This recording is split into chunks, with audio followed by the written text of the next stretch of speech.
everyone, it's Ethan here at Brickhouse Vintage again, and today we're going to be showing you how to make a rustic style lantern. It's super easy, and I was able to actually build it all on my lunch break one day. It's something that we just kind of came up with on the fly, and turned out looking the way Heather wanted it to. So we're going to show you that now. Let's get going.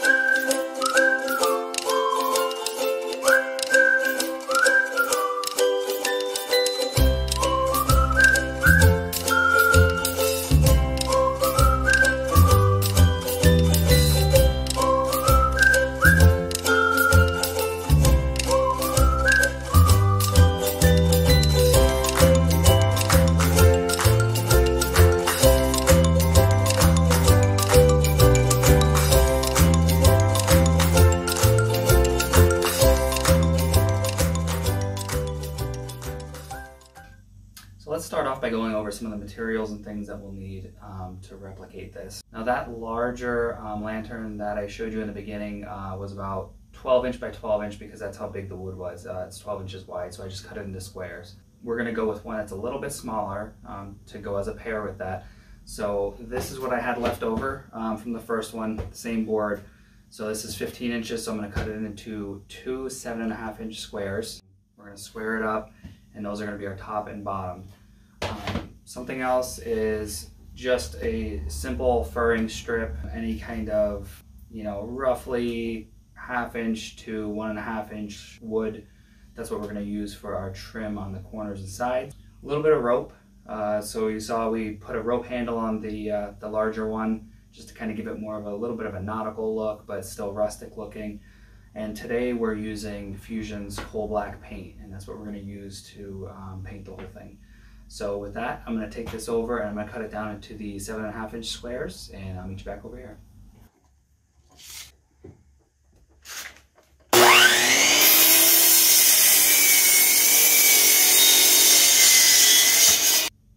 So I got my pieces cut down. I just did them on a miter saw.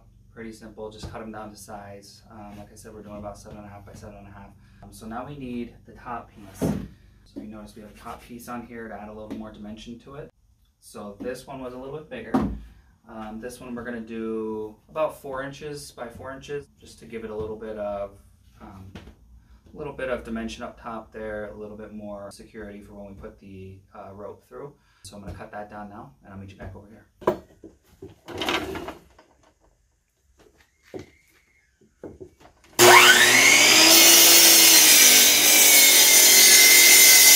So now we got our top piece cut. We need to figure out how high we actually want this so we can do the strips on the side. I had this piece lying around. I just figured I'd try it to see if it would look right. It's about 14 inches, and I mean that looks pretty good about there, so I think that's the height we're going to go with. So I'm going to cut all my corner pieces. We're going to need 8 of these.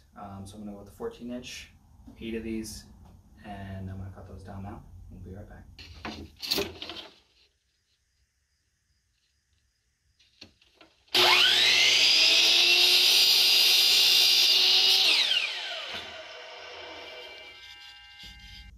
Now I've got all my strips cut here. Again, just get the cheapest furring strip you can get at your hardware store. Actually, the rougher the better for this because we want it to be rustic. So when we sand it down later after we paint, you're really going to get all that detail out, and it's going to look really cool. So what I'm going to do now is I'm just going to sand down where some of these heavy splinters are, just because it's easier to sand now than when we have it all put together. I'm going to sand these pieces as well, just to take some of those heavy splinters off in the roughness.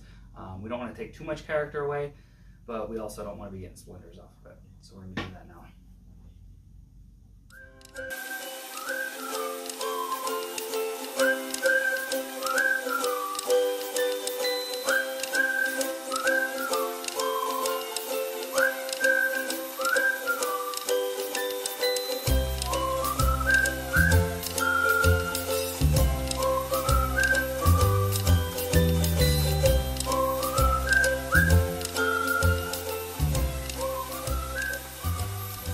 Okay, so now we got all of our pieces sanded down. I used 150 grit sandpaper just to kind of get it off real quick. It doesn't really, matter too much because we're going to be painting over it. So If we cut in a little bit too much and have a little bit of scars from the orbital sander, it's not a big deal, but you don't really see it anyway, and we're going to cover it up with paint. So now we are going to attach our corners together, and we're just going to basically do that with a nailer, and we're going to just tack them together like this, and then we're going to have our corners set, and then we can tack on the top. So I'm going to go ahead and I'm going to start up the nailer. We'll be right back. So now we're going to go ahead and nail our corners together first. I like to kind of put the more character edges out. It's up to you however you want to do it. I just like the way it looks afterwards then. So I kind of match some up, put them together like that, and we're going to shoot some nails into the edge here. I'm using an 18 gauge nailer, using 1 3/4 inch nails today. So here we go.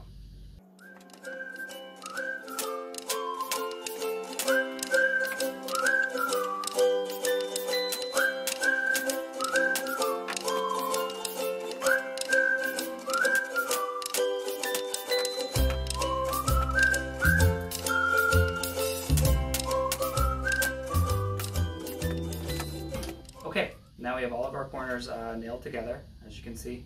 So what we're going to do next is we're going to take our bottom piece and we're going to nail these fast. We're going to tack nail them fast, the same way we nailed the corners together. We're going to use 1 3/4 nails for this as well.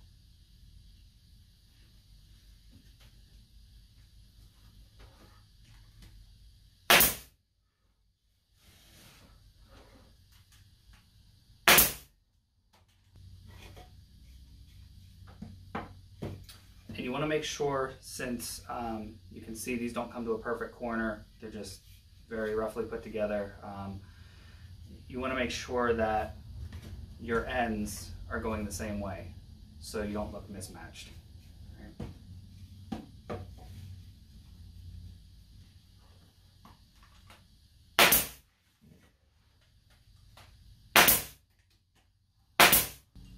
Okay, now we have all of our corners on. We are going to tack the top piece in.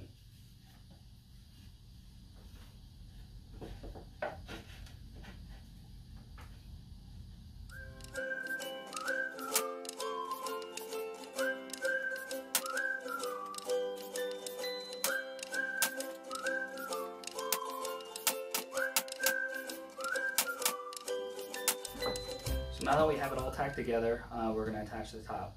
Now you could use some screws, probably about 1 1/4 inch for this thickness of wood, and go up from the bottom so you don't see them.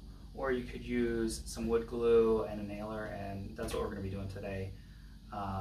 Either way works. So I already have some marks on here, so I know where to place it back in. We're going to be using some 1 1/4 inch nails and some wood glue. So let's get going.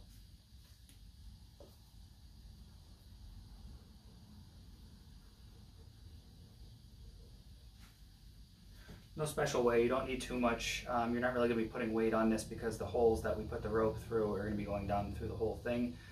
So this isn't really going to be bearing any weight or anything like that.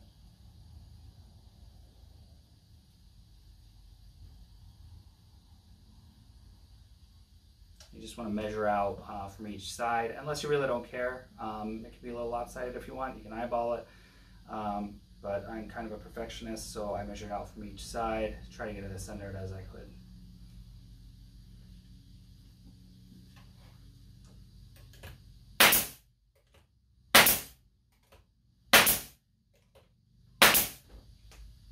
Alright, now we're going to measure out and cut some trim pieces to put in here. As you can see on here, we kind of cut some to fit in there. It just gives it kind of a more complete and square look. So we're going to measure these out. Just keep in mind, the way we did the corners here, this size and this size are going to be different. So you're going to have to measure each one just to make sure you get the correct lengths. All right, I'm going to cut those down now. Okay, so we got all our little trim pieces cut down. Mine worked out to 5 3/8 and 4 inches. So make sure you measure and get yours right.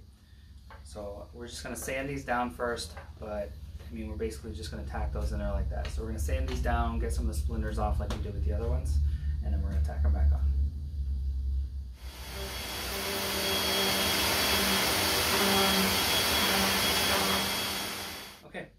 going to take our nailer with our 1 3/4 nails again, and we're going to nail these fast to the edges here.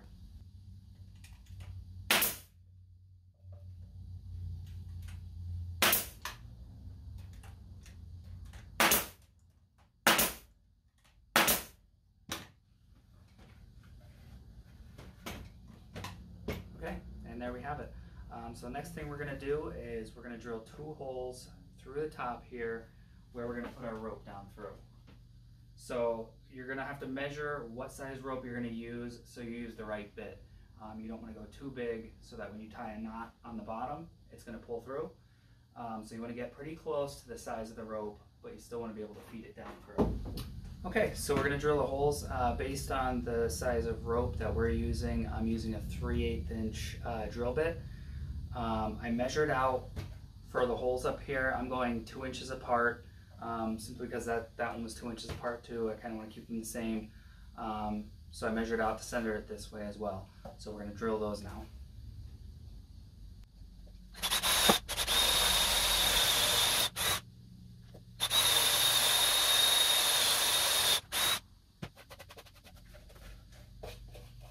Alright, and there we go. And then we're going to be ready to paint next, and we'll walk you through that.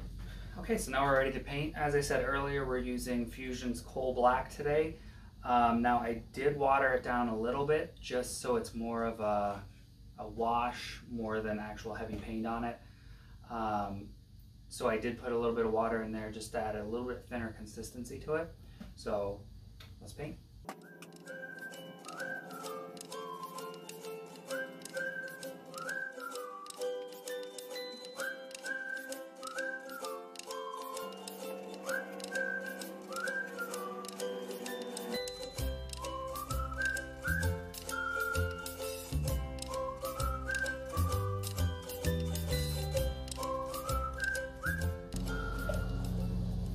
All right, and there you have it. You could put a second coat on if you want, if you don't like the coverage of the first coat. I think we're pretty good with the first coat. It has pretty good coverage, and you don't have to be perfect with it. I made sure not to get in every single crack, every single groove of the rough cut wood, just because, when we sand it down later and distress it, it'll just add more detail and character to it. So we're gonna let this dry, and then we're gonna flip it over and do the bottom, simply because I don't have any way to hang it up right now and paint it all at one time. So we're gonna let this dry, we're gonna come back and we're gonna paint the bottom, and then we'll finish it up. All right, so now we're gonna paint the bottom. And if you guys don't already know, a great way to save your brush if you're gonna be coming back and painting some more or a second coat is use plastic wrap or a bag.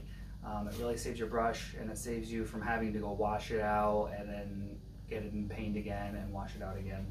So it really saves your brush, keeps it nice and soft.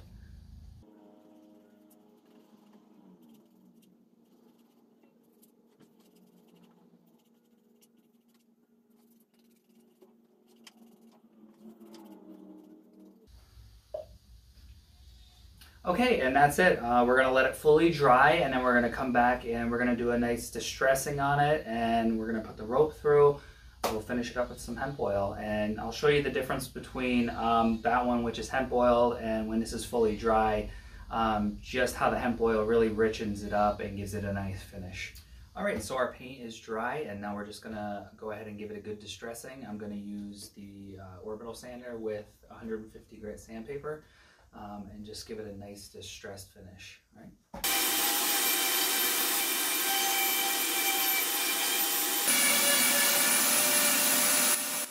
And now I'm just going to take a piece of 150 grit sandpaper and just do some hand sanding, getting some of the areas where I couldn't get with the sander.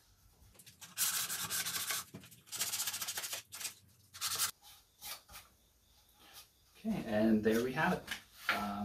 Got a nice distressing on it. Okay, so I don't know how well you can see this, but this is the one that we already hemp oiled. It just has a little bit of a darker richness to it. This is obviously a little bit more dry and light. So what we're going to do is we're going to hemp oil this up and give it the same look as this, so it has that nice rich finish. The wood that's showing through it kind of darkens it up a little bit and just gives it a nice look. So we're just going to take our hemp oil, And this is Miss Mustard Seed Hemp Oil. I'm just going to take a rag.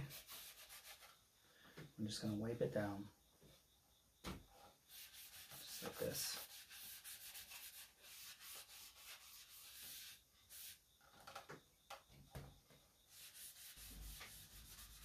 Okay, so after we let the hemp oil soak in a little bit, we can wipe off a little bit of the excess. And it'll still take a little bit to dry, a few days usually, to fully dry in the wood. Even this one is a little bit damp yet. I had done this one yesterday. So we're going to go ahead and do that now. We're going to wipe off the excess and then go from there.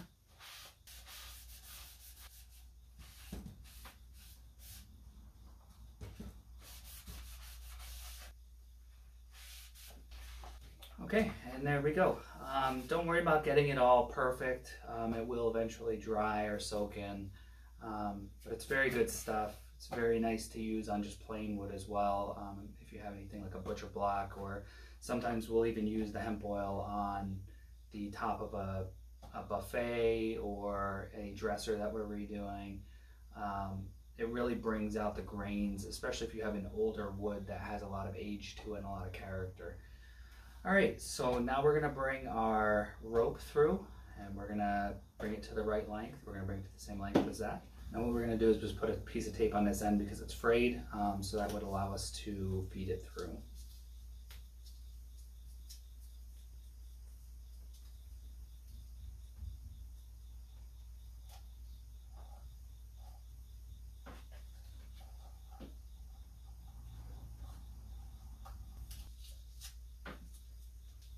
I'm just going to tie a knot.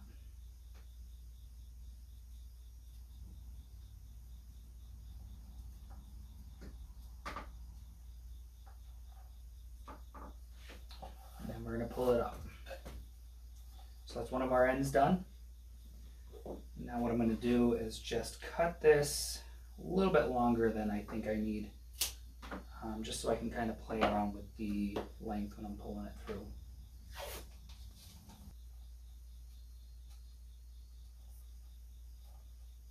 Okay, now, it doesn't have to be exact, but I want to kind of get the same size handle, and we're just going to get it close. So once I get that, I'm going to kind of measure with my finger.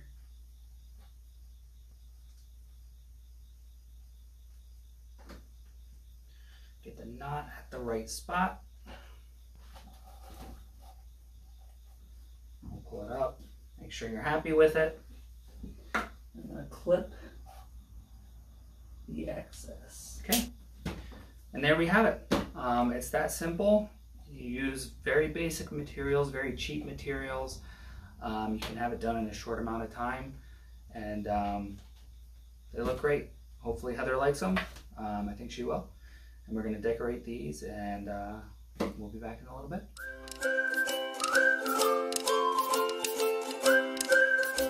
Hey guys, thanks for watching this video with us. I hope you enjoyed it. If you did, you know what to do. Like, share, and subscribe. And don't forget to hit that notification bell so you don't miss a thing. See you next time.